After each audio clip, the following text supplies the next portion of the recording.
Mamo, sorry, late na ako nakauwi.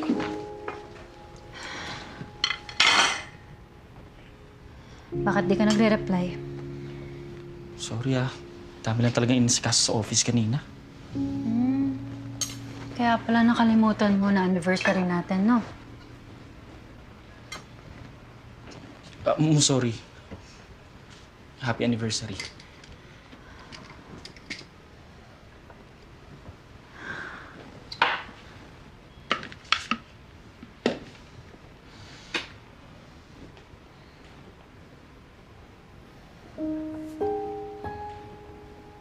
Pinauwi kita ng maaga kasi pinagluto kita ng pagkain kahit na ang dami-dami kong inaasikaso dito sa bahay.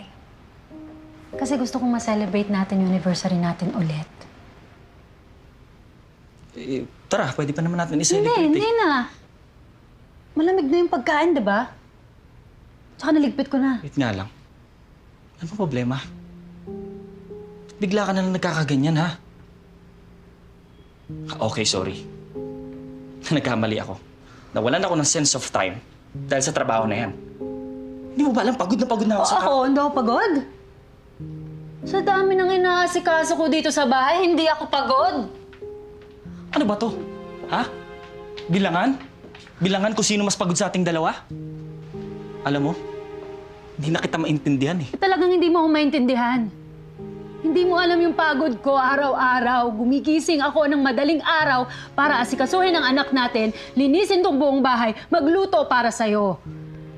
Kahit nga yung trabaho ko, give up ko na para makapag-focus ako sa pag-aalaga at pag-aayos ng bahay. Jello, alam mo naman na pangarap ko yung trabaho ko. Pero sinacrifice ko para sa atin, tapos yung simpleng quality time at saka appreciation, hindi mo mabigay sa akin? Ikaw kaya dito sa posisyon ko para maintindihan mo? Hindi naman dapat tayo dumating sa puntong ganito eh. Yan ba gusto mo? Kaya ko namang alagaan yung anak ko eh. Kaya kong alagaan yung anak natin.